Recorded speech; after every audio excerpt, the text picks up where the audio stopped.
BATV presents Bluebird Jim Miller.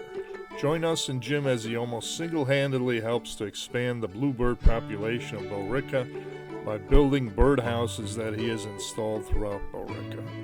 Visit wildlife habitats you didn't even know existed in Billerica and learn how they can be protected.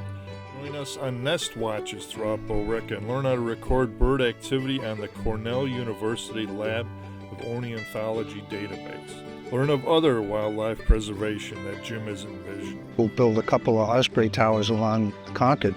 I've seen eagles too. I've seen eagles. We've had one in the back marsh here last year. We also had a colony of great blue heron over by the railroad tracks. Hopefully we get other people involved and expand the program, and I'll turn it over to someone or some organization. Although Jim may be the hardest working man in conservation and wears a big hat, he's just one man.